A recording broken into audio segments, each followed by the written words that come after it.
I think we need to rethink what Christian worldview is. And the way I thought we need to do that was to go back to the Bible and say, what does the Bible say about education? And what the Bible really says about education is you need wisdom. You need to grow in maturity and fundamentally wisdom.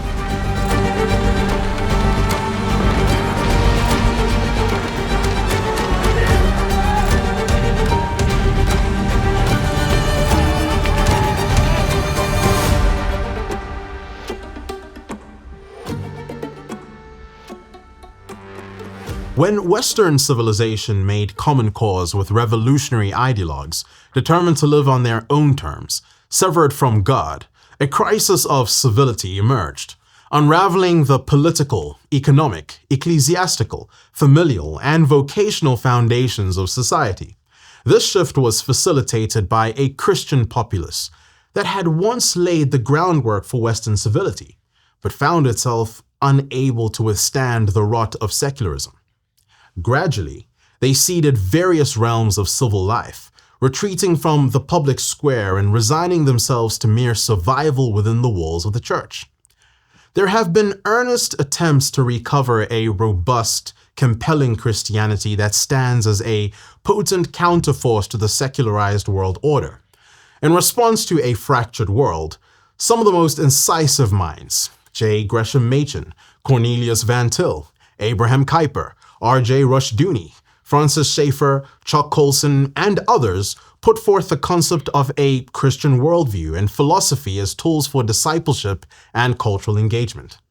In recent times, the term Christian worldview has become a staple in conservative Christian vocabulary, often understood as a framework for viewing the world through God's lens, grasping and living in alignment with truth as ordained by God. But my guest today, Simon Kennedy, brings a slightly different perspective to the conversation around worldview.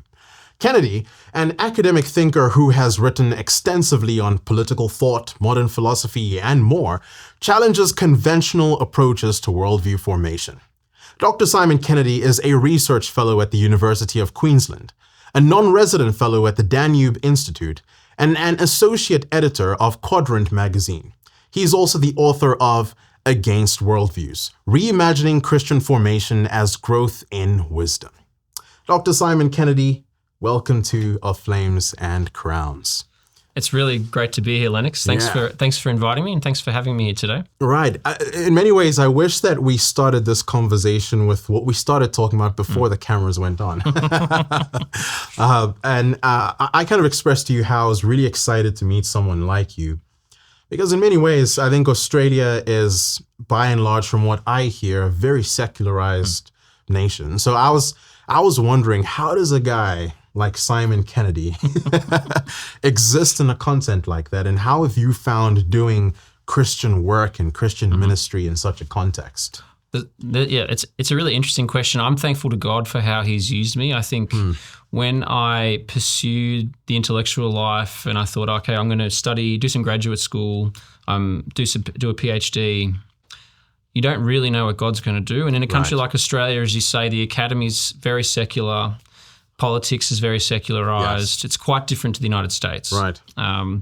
And so you don't go into that kind of study, and I pursue that kind of calling, expecting much to come of it, to be honest.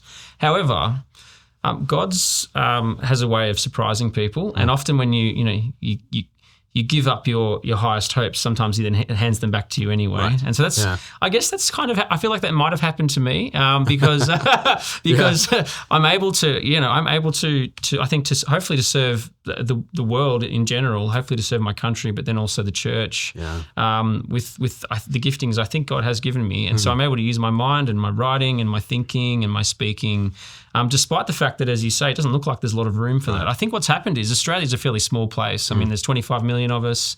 Small place, you mean population-wise? Population-wise. It's a massive place. Mass, it's massive, that's right? true. That's very true. Right, yeah. That's true. But I do mean in terms of population. Yeah.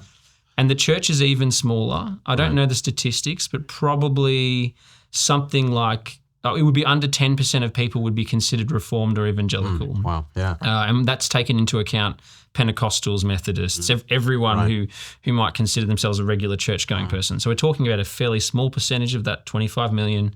And there aren't that many of us who do this kind of rigorous academic intellectual work. So I guess maybe in a funny sort of way, me pursuing that work has meant that I'm one of the few people who are doing it. But there are a lot of great scholars in Australia. I'm really thankful for my brothers and sisters in Christ who are pursuing a similar vocation. So we're out there, but as you say, it's interesting to have ended up where I am. Oh, that's intriguing.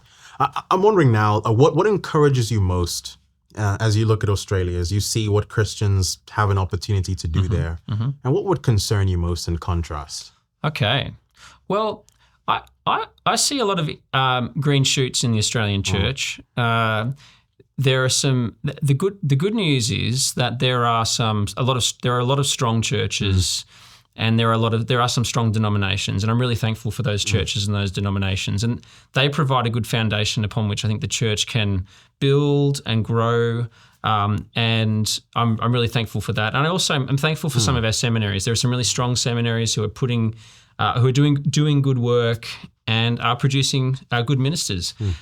On the negative side, you said, what are some? I think you used concerns or discouragements. Look, I think just probably like the American church, I think the Australian church is a little bit apathetic, and I think that it's comfortable. It's relatively wealthy in some ways. It's a wealthy country, let's say. So in general, that affects the church, positively, but then that can come with apathy. I think we're not really ready for what's happening in our culture. I think we're too well adapted to the culture in one sense. And so I've said some positive things. I am really concerned in a lot of ways about how our churches can adapt to a rapidly growing hostility towards Christianity. And I've written about this in various places, and people are starting to talk about it, which is good. Yes. Yeah. Now, I'm assuming you've been to a few places, at least different cultures around the world to some degree. How do you compare different Western civilizations? Do you see a lot of overlap with what's going on in Australia? And if there are variances, how would you identify those variances? What makes Australia different from America or other Western civilizations? Okay, interesting. I think that Australian culture and Australia's political climate is more similar to the United Kingdom than it is to the United States. Right. So if we just take those three Anglophone countries as our comparative examples, I think Australia is a lot further along the line of secularization. I think, and that's similar to the UK. We're probably about 10 or 15 years behind the United Kingdom in terms of how secular we are. We really are a British culture in a lot of ways, and that's reflected in our political culture and in our other aspects of our culture. So I think that there is a lot of overlap with the United Kingdom. The United States has a huge influence on Australia culturally though as well, and I think a lot of the ways that Australians think about politics is impacted by what's happening in the United States, which is interesting, as well as theology and so on. Here's a big difference between, say, the United States and Australia, though. Australia, I would say, is a paternalistic culture, and by that I mean that we accept things like big government very readily. We have a natural... we have a sort of a natural capacity for just bowing the knee to whatever the government tells us to do. We talk big. So often Australians will say, we're anti-authoritarian and we like to think we are. But as soon as the COVID pandemic comes along, everyone just shuts up and does what the government says. And I'm not wanting to get into the pandemic at all. Although we can talk about what happened in the pandemic. Everyone talks to me about it while I'm over here because, Melbourne, for example, is famous for what happened there. Exactly. But that's a big difference, I think. Whereas here I find in the United States there seems to be to a large extent a suspicion of government. And it's not just in Idaho. I think it's probably more baked into the general political culture here. We have a big welfare state in Australia. That's not so much a thing here. So I think overall this is an interesting difference between Australia and the United States. I've also been to somewhere like Hungary. So in Central Europe, I've spent some time in Hungary. I have some good connections there. I'm a fellow there, as you said, at the Danube Institute. And that's a totally different story again. I mean, we can talk about Western civilization, but we're talking about a very broad, big beast there. And there's a lot of variations between these countries that I'm talking about. But I think that there are overlaps between what's happening in all of these countries at the same time. And I think that's partly because we live in a mass media culture. So in a lot of ways, everyone's consuming the same content. What's happening here in Moscow, people are aware of that in Australia, That's right? Because of the internet. Exactly. And because, sermons are broadcast on YouTube and there's, streaming services and so on that people access. And, this is a really good thing, but it's interesting how there's also a lot of convergence. That's intriguing. You've said something that I find fascinating. I've lived in countries that have had pretty significant British influence. So of course, South Africa, very Dutch, I'd say fundamentally, but then you also get English influence there as well. Zambia was a British colony. And it's interesting because exactly what you described, I've seen as well. I guess this is an interesting question, but do you think this is one of those consequences of the monarchy casting a very long shadow, where people just have this culture that's very acquiescent to any sort of authority? Yeah, like how do you diagnose that? That's interesting.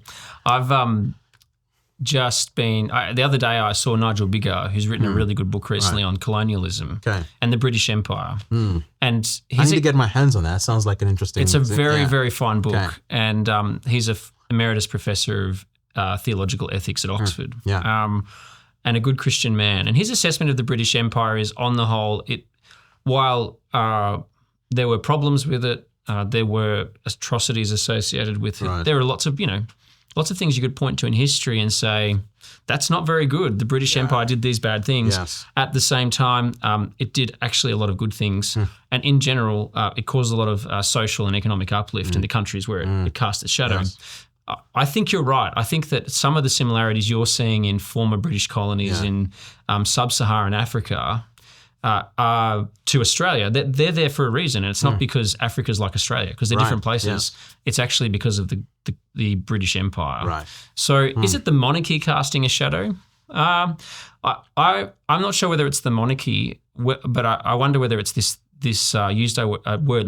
word I used before, which is paternalism. And that there's more of a British political culture which says, well, the government's job is to benevolently care for its people, and governments actually, thankfully, tend to do that in general in British political cultures. Now, you can argue about how it should do that, of course, but that seems to me to be a better explanation for it. The monarchy is an interesting one, isn't it? Because Australia is still a constitutional monarchy. I'm not sure about Zambia. Not anymore. And South Africa isn't. I know that. No, definitely not. So what influence does monarchy have there? Well, probably none now, but maybe there's a historical influence. Maybe culturally. Exactly. Those things are still, looming there. Yeah, and I think maybe monarchy... I'm sort of thinking out loud here, which is dangerous, but I don't think this is going to get me into trouble. I think that monarchy is probably an inherently conservative influence on a political system, even if the monarch never does anything. King Charles, His Majesty, came to Australia recently and kissed some babies and went to the Sydney Opera House and the but he didn't have any political influence. I mean, he doesn't do anything. And his representatives, the Governor Generals, don't do anything political. So I would say maybe that it's more like the fact that there is a king that could potentially step in and intervene in a crisis is a check on tyranny potentially. And it's ironically, like this king who could be all powerful in the country actually probably checks tyranny. Maybe this is part of what we're talking about. Yeah, perhaps. Are you encouraged at all by the conservative movement in Australia? Is there? Do you see some hope there? At all? Like, what's the political scene there like? Okay, so there's an interesting combination of things happening in the conservative side of politics in Australia. There are a lot of people who I would call boomers, or people who are say over 55. So the baby boomer generation. Who would call themselves political conservatives. A lot of them are probably more libertarian than conservative in their politics. So they're economic liberals and they're free speech conservatives. So they sort of want those civil rights. It tends to be younger conservatives that have what I would call more a classical conservative view of politics. And so I'm seeing some interesting things happen in younger. So this is really confusing, by the way. I'm going to use. I have to explain this before I say what the Liberal Party is. The Liberal Party in Australia is the Conservative Party. Okay. And the reason for that is that it's a classical liberal and conservative party. It's mashed together. Those two things are mashed together. I suppose that kind of shift is happening in many places. There's a realignment's happening. I think so. Yeah. But this is actually from the 40s, funnily enough. Wow. This happened. So it has a longer history than that. Right. But this is a convergence of what classical liberalism and conservatism, and they just call themselves the Liberal Party. And they combine with the country, what used to be called the Country Party. And so that's the sort of agrarian farmer party. They are the conservative political party in Australia. And that movement, or that group of people, and the people who align with them, who are active in politics and in political thinking and so on, I would say there's probably more activity on the classical conservatism side than there is on the sort of libertarian side of things. So I'm seeing some positive things there. I think that we need a realignment to happen. I don't think Australia has a Trump. I don't think it will, and the political system doesn't allow for that thing to that kind of thing to happen in an interesting way. The charismatic leader almost doesn't really exist in Australia because of the way that things work. And it might be something to do with our national psyche, but I think it's more systemic than that. And so that's not going to happen, but I think there will be a political realignment. And interestingly, I mean, just to get down to sort of brass tacks on this, the Liberal Party, again, the Conservative Party of Australia, is actually starting to look at winning back the working class vote, which is very much what the Republicans have been able to do here. Exactly. So there are some interesting shifts happening. Oh, that's fascinating. One of the things that I observe, I mean, Sky News Australia is one of my favorite channels to follow conservatively, and I'm always impressed at how conservative they generally, are. So, like, that's just one of those interesting things. I want to touch a little bit on Australia's Christian heritage. Could you just give us some kind of brief history of what that heritage was, where that started? I have a little fascination in Australia's history and Cook and Botany Bay. Yeah, sure. One of my favorite Australian songs is Botany Bay as well. So I love that song. Yeah. And I think there's a rich history there. Yeah. Can you give us something about that history and kind of talk about what happened over time for Australia to be where it is now, where it seems to have largely abandoned that kind of Christian heritage? Okay, sure thing.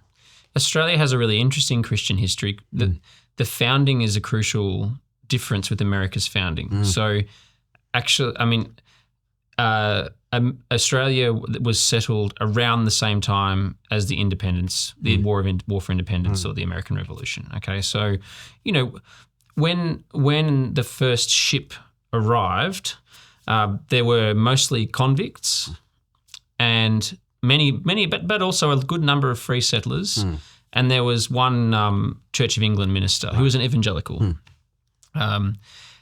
So he loved the scriptures, preached the gospel, and so on.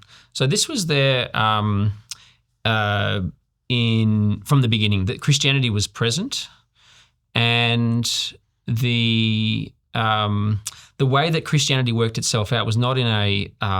It was never culturally extremely dominant like it would have been in the early days of the United States. There weren't any religious colonies. There was never a theocracy.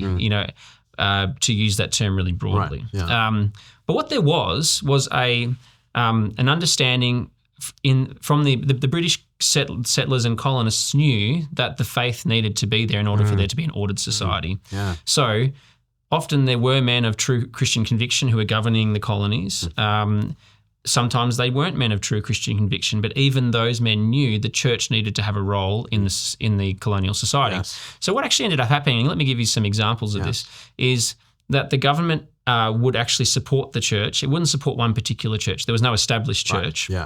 And that's an interesting difference actually with American history, where there were established churches in in some of the colonies, but that was never the case in Australia. What did happen though was the government recognised the importance of Christianity. And it actually ended up giving, in almost every major town in Australia and city, the major denominations, Roman Catholic, Church of England, Methodist, and Presbyterian, were gifted land by the government to put churches on the main street. Okay. And so if you turn up to most reasonable sized Australian towns, all of those church buildings will be there. Whether they're still being used or not is a different question. But this indicates, I think, that Christianity was a crucial influence from the beginning, and that our leaders recognised it was important and needed to be there. This is separate from, I'm not saying that there was a life of faith in these leaders. Sometimes there was, sometimes there wasn't. But Christianity was always there. And interestingly, the influence of Christianity in our education system was very, very strong up until the sort of second half of the 20th century. So the churches have always been important, and there's always been a fairly strong civic culture of Christian organisations being active, whether they start schools, hospitals, charity organisations. Christians have always been really busy in Australia getting good things done, and that's unquestionable. And it's been historically examined and written about by some really fine scholars recently. So that's interesting. But how did it get to where it is today? Yes. That's an interesting one. Given that it was never given that Christianity was never the dominant force in our culture, although it was always an important one. Given that there was never an established church, those things were never able to. It was never pushed down on everyone. So it was always a relatively free church situation. What's happened is, I think, in Australia, and you'd have to consult other sources to really get the authoritative read on this, but I think what's happened in Australia is that since after World War I and II, just like in a lot of the other places in the West, the church declined demographically, but there was also the invention of things like not the invention of the motor car, but the popularisation of the motor car. And so people would go driving on Sunday instead of going to church. The suburbs, people started moving out into the suburbs, so they were no longer near their local parish church anymore, and so they would go driving instead of walking to church because they couldn't walk to church anymore. The television, the development of a more secular school system, all of these things I think contributed to the decline of Christianity, such that in our most recent census, the data suggests, I think, that now we're only around 50% of people would identify as Christians. And as I said, probably only 10% of people across the board would actually go to church regularly. Wow. It's unfortunate. Yeah, it's sad. What would you now propose? And maybe I'm preempting a lot more as I ask this question here, but what do you propose? Let's say you have an opportunity. Simon Kennedy has been given some mandate. Oh, wow. Okay. to recover that heritage in Australia. What specific things would you be trying to hit to inspire such reform? Can I follow up with a question? Please, go ahead. Am I? What's my role? Am I implementing policy, or is this a separate thing? Well, let's say I think it could include waving policy. a magic wand. It could also be a magic wand. Okay. Okay. So let's speak at a policy level, since I think a lot of people will be able to relate to that. Okay, sure. Less people have magic wands today, so Okay. Let's talk at a policy level. Sure. What would that look like for you? Okay, sure. Yeah, interesting. So if I had the opportunity to influence this somehow, I think what I would want to do is ensure that I think education is crucial, right? So you have to be able to teach people about our past accurately. You have to be able to teach about our Christian past and our Christian heritage. And so that would be something I think I'd want to make a core part of the curriculum in all the schools, not just Christian schools, but I think all schools should know that. So that might include religious education in schools, which there still is, interestingly, in our schools, but it's more and more being pushed aside and outside the schools because the schools are highly secularized. I think, now this raises an interesting question of whether the government should support the church more. I think that, if I was going to wave the policy wand, I would say, okay, let's give the church more tax breaks. In Australia, the church, this is a big difference between the United States and Australia. Giving tithes to the church aren't a positive tax benefit. Yeah, okay. So it's all tithes are after tax. Wow. Okay, so Yeah. that actually significantly reduces the resources for the church because at that That's point, I'm surprised to hear that. it's very different to Wow. here. Yeah. and I think that has a big impact. So maybe there'd be some shifts you could make around that could be quite positive, but you have to be prudent in all of this stuff because we're talking about a population that's doesn't care about Christianity. But I don't think that there's a hatred of Christianity. I think that most of the challenges that Christianity faces at a cultural level are due to the elite classes, the university-educated elites who I'm friends with lots of these people, so I'm not wanting to be too down on them, but I love them still. Yeah. But I think they're a bigger influence on the negativity toward the church than the general people would be. Right. So I wonder whether that would be a positive. Whether some of those kinds of changes would influence the direction of things, but I would love to see our churches become a bit more bold in their proclamation of the truth of the scriptures, Right. Just in general. But also, I would love to see our churches become more culturally engaged, and by that I don't mean politically active even.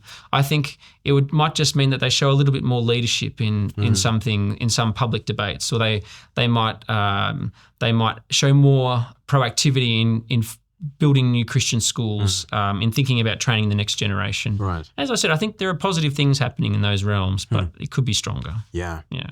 One of the things, you've done a lot of writing over the years. I've tried. I'm amazed at how many of your articles were written just this year alone. I kid you not. One of the ones that I might butcher the title here, but was on Australia's constitutional founders and the language of virtue, something like that. Yeah. I found that very intriguing. You're one of about 3 people to have read it, so thank you for reading it. Thank you.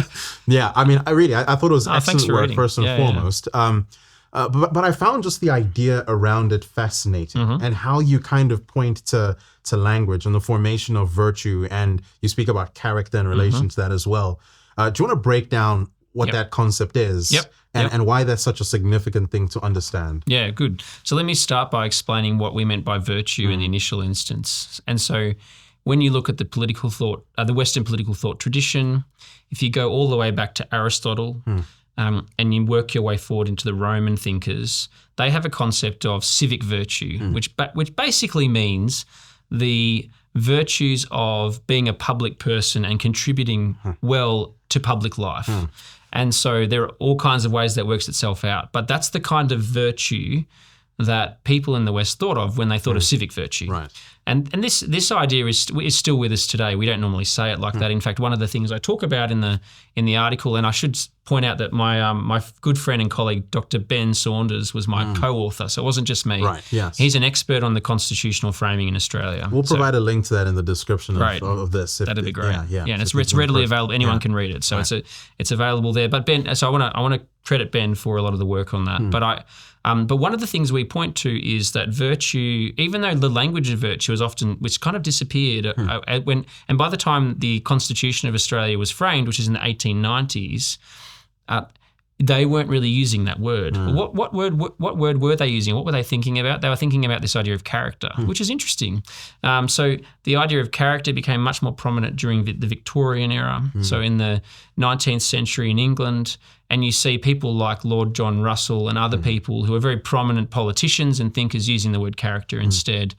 And character was seen as crucial, not just for rulers, although I think that parliamentarians needed to be seen to have good character, and the king was meant to be seen to have good character, and the queen, and so on. But actually, the people were meant to be of good character as well. Right. And so the formation of a virtuous society was actually the weight was often put on the people, and the people needed to be virtuous in order for them to have a good commonwealth and a healthy commonwealth. And so you had there's 2 things going on here. So and they were both in play in the Australian constitutional framing, and that is you needed people of good character or of virtue to be members of parliament, and you needed the people themselves to be of good character or to be virtuous. Interesting. To what degree is this ever brought up in political discourse? Especially, I mean, if that's enshrined in the principles of the Constitution, again, like where did politicians begin to unhinge themselves Sure. from those expectations, So I would say it wasn't enshrined in the Constitution in so many words, but the way that the constitutional framers thought about this is implicit in the way that they framed the Constitution, if that makes sense. Yes. Yeah. So where have we come to, I guess, is your question. Yes. Why? So it's interesting because the problem of a lack of virtue or bad character comes up quite regularly with politicians. Now, I mean, I'm not sure whether we should be surprised by that or not, but we can leave that aside. Right. People get in trouble for doing dumb things and bad things when they're public people all the time. And perhaps the president-elect in America is an interesting example of that, where you have someone who is known for some of his poor behaviour in the past, but obviously a lot of people are saying, well, that's a secondary issue because we see other things that he can do that are good, right? And this happens all the time in Australia too, where you have people. There are some politicians who are notorious for acting out badly in various ways. You can tell that they're probably not going to be virtuous people, but people still vote them in. Right. And sometimes people's political careers rise and fall on the fact that they had an affair or that they, or that they did something immoral with their money or something like that. So it's interesting that this issue of character or virtue is still clearly of concern to people, but I don't think people would articulate it as a concern when they're thinking about who they're going to vote for. Yes, right. In Australia. Yeah. Maybe they would here, but they definitely don't in Australia, so far as I can tell. And it's only when a bit of bad behaviour is exposed that it becomes a conversation. Yeah. I think this is a really important question, though, because I think it probably does indicate something about how they will govern and how they will use their influence. But it's not the only thing you think about. So, yeah, there are people who I know who have been effective members of parliament who have also been very naughty individuals. And I don't know what to make of that. Yeah, I understand that. Yeah, I wonder, it's one of those things where people kind of tend to hold their leaders to a higher standard than, and the reason they like to sort of poke holes there is maybe because they realize that their heroes look just like them. Right. Yes, that's right. Yeah. But do you think that kind of ties into what you were kind of hitting on? You didn't put it in these terms exactly, but the importance of getting to the culture before you even get to the politics first. Understanding that politics really does flow downstream from culture. Where politicians tend to be mirrors of the societies that elect them to those positions. Right. And it's the classic statement of this, and I'm not just saying this because this is, we're in the United States, but John Adams, I think, talked about this, right, when he said that it's a constitution for virtuous people. Right, exactly. A moral and religious people. Yeah, moral and religious people. Yes, thank you. like You know it better than me. But that implies virtue, like you need a virtuous people. And so, okay, I probably have I probably hedge on this question because I'm probably with T.S. Eliot, who's an elitist, and he says, actually, you need to have an elite class who are formed and shaped to rule, in a sense, to be the leaders. Right. And they are an essential, they're essential, but they're also potentially the most important element in the shaping of a polity. Now, this is probably what Eliot would say. I'm not exactly sure if I would agree with him or not, but I think I'm more down that end. I think that the elites are crucial. So who your rulers are crucial. However, a people cannot govern themselves, and they will elect leaders that reflect them if they themselves lack virtue. So my answer is yes, but I do think that, for example, something that's happening here at NSA is that you're training the next generation of Christian elites, and that will have a huge influence. It will possibly have an outsized influence. I think about the kind of work that my wife does in educating our children, and I think she's training up elites. Like I think that some of them will go on to be potentially to be cultural elites. I'm not being presumptuous. I just think if you can speak well, read well, write well, you're generally going to be more influential. You're going to go somewhere. Exactly. And so this is what I often think about it in a two-tiered fashion. I think you have the people and they need to be virtuous, but the elites are crucial. Right. So good. I want to turn to your book now. I wonder, first of all, are you tired of talking about this book just yet? Because, I can imagine you probably talked about this quite a bit. I have while I'm here in Moscow, but I'm happy to keep talking about it. Yeah. I mean, it's fascinating. I mean, when I kind of engaged with the premise of the book, I haven't yet opened this, and thank you for this, by the way, welcome. Simon. I'm really looking forward to reading this. Against Worldview, Reimagining Christian Formation as Growth in Wisdom. Mm-hmm. What do you have against worldview, Simon? This is always the question. A more fundamental question I want to know is what sparked this line of thought for you? Sure. What is it that you saw or heard that necessitated the writing of this book? Yeah, good. I think that's a helpful way to start because in one sense, I'm not against worldview. In fact, I think we need to rethink what it is. Right. So I'm against worldview in a particular sense, but I need to explain why that is. Right. I was working in the relatively recent past in a Christian college and teaching and writing curriculum and preparing lectures and so on. And one of the things that and I love my colleagues and I love the college, and so this criticism is a friendly one. But I think that this probably reflects other institutions as well. In fact, I know it does. We had to be teaching from a Christian worldview. One of the things we kept talking about was how we had to teach from a Christian worldview perspective. We had to have our curriculum had to have an explanation as to how this fitted into a Christian worldview and so on and so forth. And all of this is a well-meaning attempt to try and make sure the education we're offering is actually Christian. Right. And I think that's a really good thing. Right. So my question as I was participating in this, and I'd already been working on Christian worldview thinking previously because I'd worked on thinkers like Abraham Kuyper, who's really he's sort of the father of Christian worldview in one sense. Yes. I started asking questions about whether this idea actually, first of all, made sense, and I couldn't quite get it to make sense. Right. And the second question was, I was thinking, what is this idea for? I mean, where did it come from, and why are we using it like this? Because it seemed to me like people were able to deploy it in lots of different ways, and it seemed that some people were meaning one thing by it, and some people meant something different by it. And then I started reading books about Christian worldview, and everyone seemed to have quite different definitions potentially of it. Right. And then it's the kind of thing you could throw out there and say, well, what you're saying doesn't fit with a Christian worldview. And so we think, okay, well, then you have to go back and explain what that means, but people didn't. And so it seemed to be a bit of a mess to me. Right. And I, as I said, I like the intention of the idea. I think we should want to think, I think the idea of a Christian worldview intuitively makes sense. And I think we want one. Right. So what should we do about this problem? Yeah. Well, I think we need to rethink what Christian worldview is. And the way I thought we need to do that was to go back to the Bible and say, what does the Bible say about education? And what the Bible really says about education is you need wisdom. You need to grow in maturity and fundamentally wisdom. And so I started to Proverbs look at 1 verse 7. Proverbs. Yeah, you go. Yeah.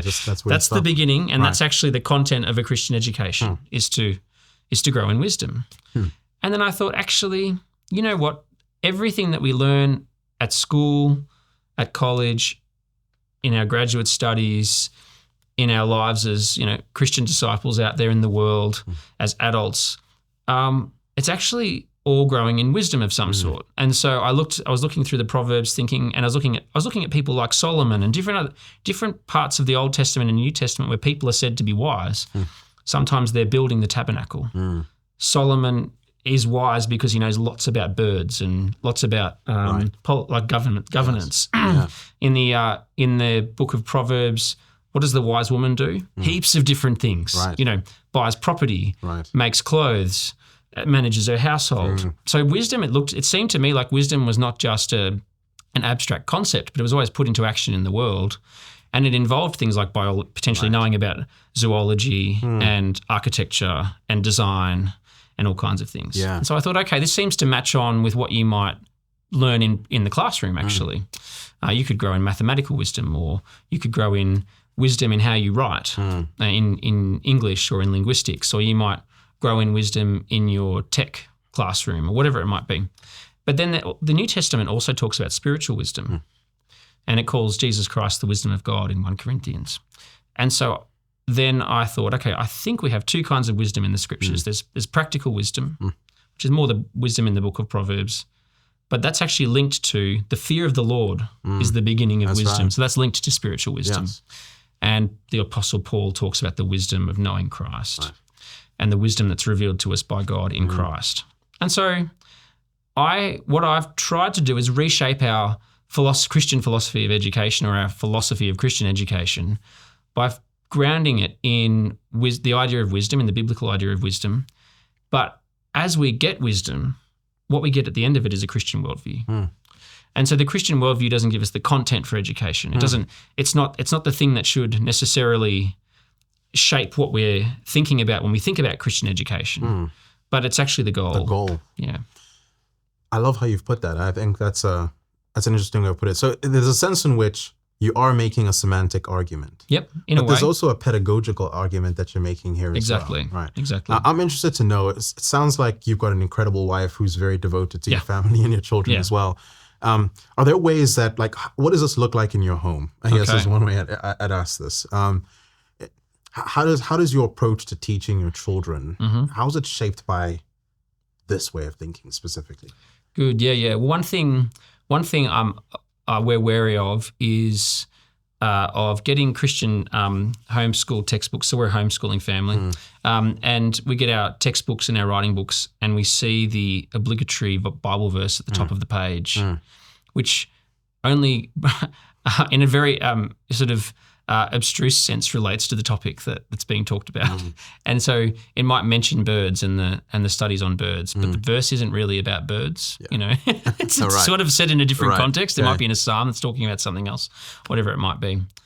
And we look at that and we have to say to the children, actually, that's a Bible verse, it's a nice Bible verse, but that's not what we're talking about. Or if you often see scripture misused in Christian curriculums. Unfortunately, this is really sad because it's God's word, and we should really be kind of cultivating it and keeping it, not misusing it.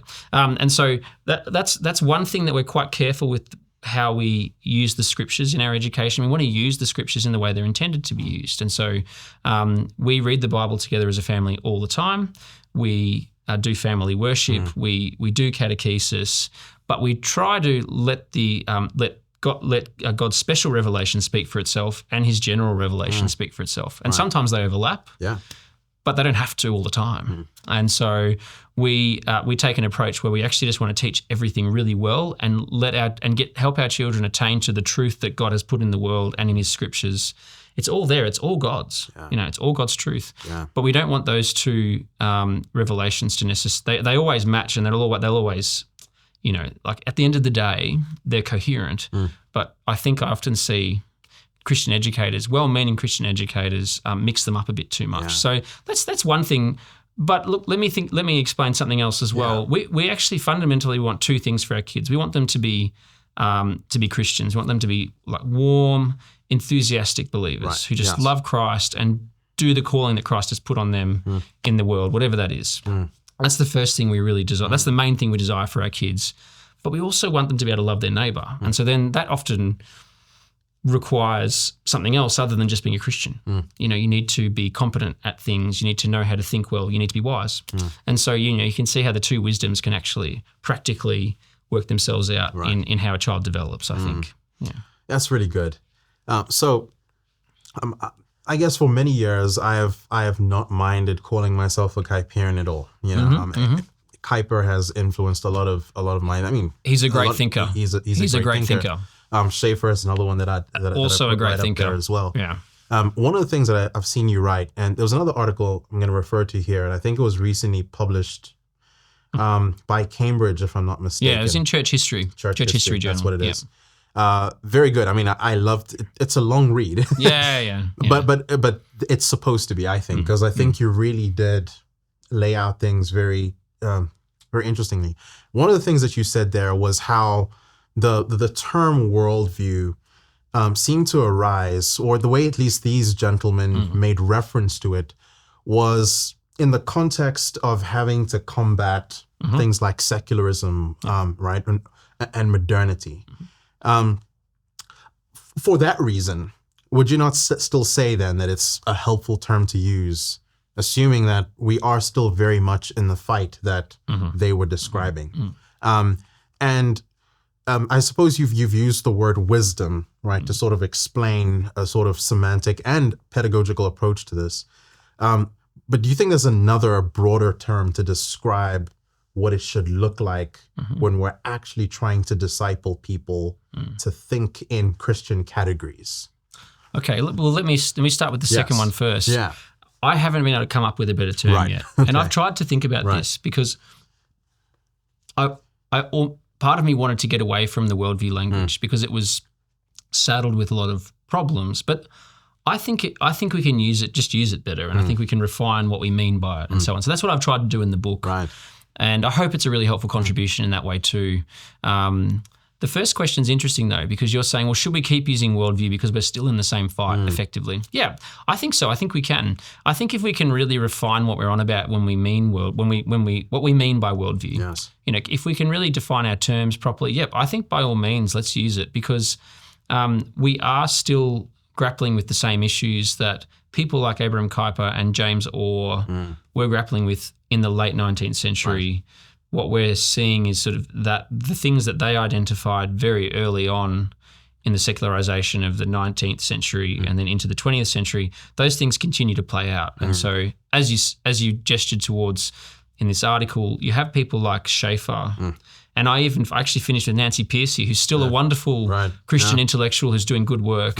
But she's an example of this kind of thinking where worldview is a combat concept. It's used to combat alternative ideologies and religions which are out there in the public sphere.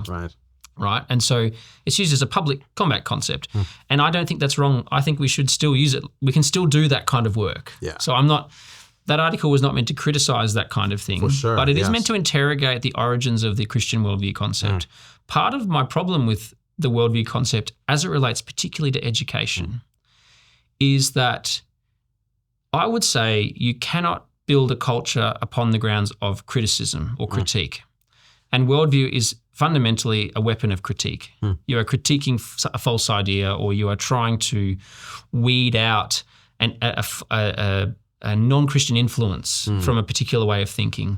I don't think you can build a culture upon that. And education is a culture building exercise. If it's anything, I think it's a culture building thing. We're trying to form people to then build a culture, right? That's sort of what education is in one sense.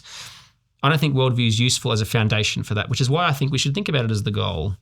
I think we can still use worldview in the way that cultural apologists have been using it, in the way that Schaeffer might have used it. Part of my point in that article as well, though, was to point out that worldview tends to be a concept that's used by Christian communities when they feel like they're under siege. So it's actually potentially a sign of weakness. It doesn't have to be, though. I think that we could use it, but in a way that's actually proactive. And if I think about the community here in Moscow, it's on the front foot. Great, really exciting things are happening. Worldview is used quite a lot here. This language is here. So I don't think it has to be used in the fashion that I'm a little bit critical of. I think it can be used in a different context, as is being done in some places. Right. I want to add an extra layer to this question a little bit here. When I read lectures in Calvinism, Kuyper's treatise on his Stone lectures at Princeton, one of the things that I think he was concerned with, and I'm not sure he used a specific term, but it's what is commonly referred to as pietism. Yes. It did seem, at least to me, less reactionary. Well, perhaps to some degree. I mean, naturally speaking, there was some attack there. And more so him addressing the fact that Christians seem to lack a robust understanding of the world as belonging to Jesus Christ. And sort of trying to develop a model that would help Christians, recover just have categories and understand how those categories ought to be ruled under the lordship of Jesus Christ. To what degree are you concerned with a similar pietism? And the reason I asked that question as well, Simon, is because while I suppose the term worldview is often used, I sometimes feel like it's not used enough, and less so the term, and more so the idea. Yeah. What it means. More Exactly. so. I feel like I'm still doing the work of just helping Christians think in categories. Yeah. What do you make of that? How are you concerned with pietism? In what ways are you concerned with it? What do you propose as the way that we remedy that problem? Okay, really good question. And I'm going to define the term pietism for us so that we can, I guess we can help our audience know what we're talking about here. It's interesting, in Holland at the time that Kuyper was giving the lectures, pietism was a significant strand in the Calvinist church. And to put it really simply, pietists were people who were mostly and almost exclusively concerned with their personal relationship with their Saviour.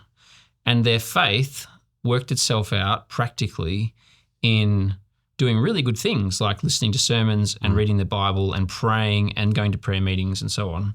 Those are all good things. But it was seen as, okay, the Christian faith was seen as we should withdraw ourselves from the world in a certain sense and focus on our personal piety. Right. And so there was almost a retreat from these people. I mean, there was a lot of warmth and vibrancy in some ways, you might say, in their faith, but it lacked a public outworking. I think that was Kuyper's fundamental critique. Yeah. This is why he targeted the pietists, because he's saying, actually, our faith means a lot more than what you're saying it means. Christ rules over everything. Not just our hearts. This definitely is present in the church. Let me give a couple of examples of this. In one, I think it's present in what is sometimes called Reformed Two Kingdoms theology, which tries to. I don't think this is what they would deny this, but I think this is the results of what they say. I think Reformed Two Kingdoms types, and here these are people I want to be friendly with, but it's a friendly critique. Yeah. But people like David Van Drunen and Michael Horton, their political theology tends to remove the real import of Christianity from the public space. And so it's like they go, Christ rules the church and rules the hearts of Christians, but outside the walls of the church, Christ's reign is not distinctive out there. It's a natural law reign, right? Like he reigns in a natural way. Often they put the impetus on the Noahic covenant and say that's just a general creation covenant. It doesn't have any redemptive aspects. So Reformed Two Kingdoms is one way that I think there's a sort of pietism that plays out there. Right. The second way I see it play out is in churches where I'm close to or a part of in Australia. They are very hesitant to say anything publicly about anything much, actually. And the reason why is they want to be able to preach the gospel to people. They don't want to offend people. Right. And so this is maybe slightly different to pietism, but I think it's a parallel to it in the sense that there's a pious reason why they're not wanting to proclaim Christ's reign and rule over things outside of the church, because they want to preach the gospel. They want to contextualize and not offend or hurt people's feelings, so that when they preach, people will hear it.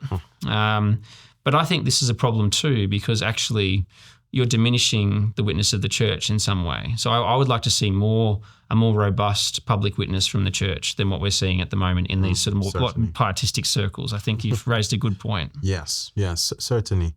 I think that's certainly one of the ways that the church needs to sort of wake up. One of the things that I've observed about pietism and firmly believe is that it's one side of the same coin as secularism. The secularist attempts to divorce God from reality.